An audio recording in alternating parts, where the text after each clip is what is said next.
taxa de ocupação de leitos de UTI no Piauí chegou a 94%, segundo a Secretaria Estadual de Saúde.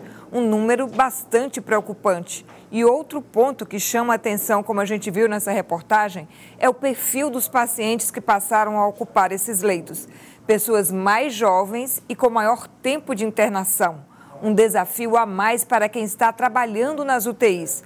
Para falar sobre essa realidade, eu converso agora por videochamada com o médico Marcelo Martins, que é cardiologista e intensivista e membro titular da Associação de Medicina Intensiva do Brasil. Boa noite, doutor Marcelo. Obrigada por participar conosco do Jornal Cidade Verde. Boa noite, Cláudia. É sempre um prazer atender ao seu chamado, principalmente quando o objetivo é tentar esclarecer um pouco mais as pessoas, esclarecer a população.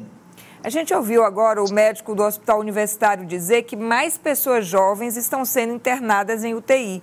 E essas pessoas costumam passar ainda mais tempo internados. Por que pessoas mais jovens passam tanto tempo em um leito de UTI?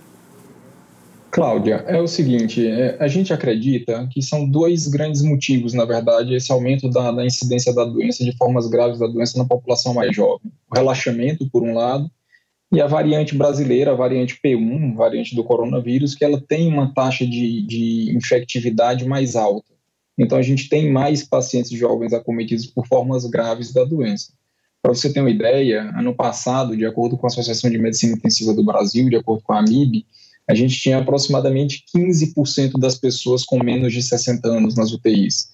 E esse ano o relato inicial é de aproximadamente 40% a 45% de pessoas com menos de 60 anos nas UTIs. E o que leva essas pessoas a demorarem mais tempo internadas? A gente tinha em 2020, nós tivemos em 2020 uma taxa de permanência nas unidades de terapia intensiva que variava de aproximadamente 11 a 13 dias. Esse ano a gente tem uma taxa que está variando de 15 a 17, 18 dias. Esse aumento ele pode parecer pequeno, de 13 para 16, 17 dias, mas ele tem um impacto brutal no giro de leitos. Os leitos giram menos, a gente tem uma capacidade diminuída de receber pacientes. E o que acontece é o seguinte, quer dizer, apesar de serem formas graves, os pacientes mais jovens, eles têm mais reserva. Os pacientes mais idosos, quando eles são internados, a gente aplica intervenções nele, a gente presta assistência, e esse paciente ou ele melhora rapidamente, ou infelizmente ele vem a falecer mais rapidamente. O paciente idoso, ele sinaliza muito mais rapidamente se ele vai responder bem ou não. O paciente mais jovem, não. A luta, a briga do organismo, vamos dizer assim, a briga e a luta do organismo é mais intensa. Então, o tempo de resposta, às vezes, é mais lento e as permanências tendem a aumentar.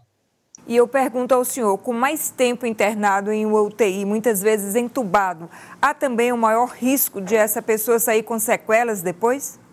Com certeza, Cláudia, com certeza absoluta.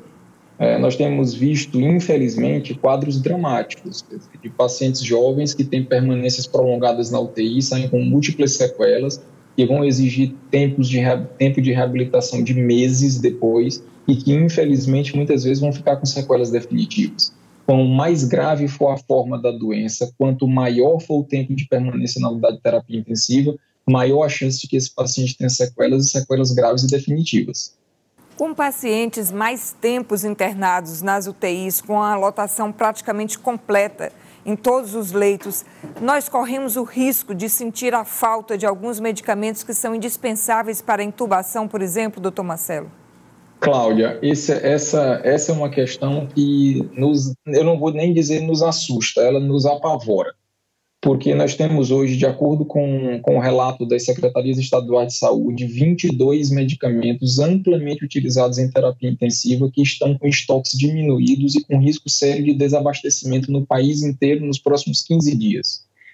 Então, se não houver uma ação coordenada de todas as esferas governamentais para garantir o fornecimento dessas medicações para os hospitais que prestam assistência aos pacientes com formas graves da Covid, nós podemos ter um cenário realmente dramático.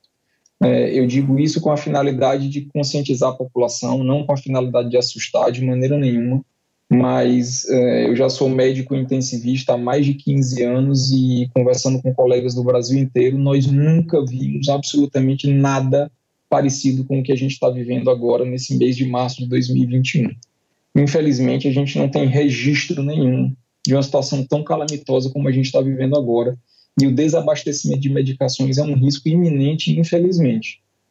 E além desse risco do desabastecimento, há também uma outra questão das UTIs, doutor Marcelo, que é a escassez de pessoal. A gente viu aí a abertura de processo para cadastro no hospital universitário, mas a gente sabe que profissionais que trabalham em UTIs precisam de uma especialização.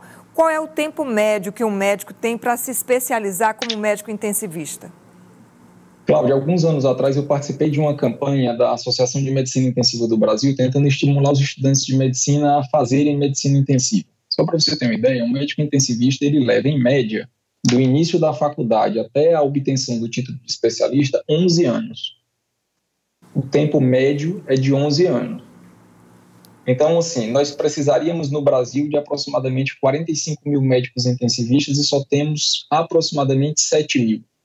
Então, é uma escassez brutal de médicos com capacitação totalmente adequada para trabalhar nas unidades de terapia intensiva. E a gente não consegue formar esses profissionais em 6 meses, em 1 ano. Então, a gente tem limitação de recursos técnicos, a gente tem limitação de recursos humanos muito grande. Então, por isso também que a situação é tão calamitosa no país. Muito obrigada ao Dr. Marcelo Martins, que é da Associação de Medicina Intensiva do Brasil, pela sua participação com a gente aqui no Jornal Cidade Verde. Portanto, com risco de desabastecimento de medicamentos indispensáveis para intubação, com total praticamente de leitos ocupados já, que a taxa de ocupação desses leitos está em 94%. E com os médicos absolutamente cansados e nos seus limites, só restam as pessoas seguirem os protocolos que até agora são os únicos possíveis para que a gente se mantenha longe da doença. Distanciamento social, uso de máscaras e higienização das mãos. E assim a gente segue até que chegue a nossa vez na vacina.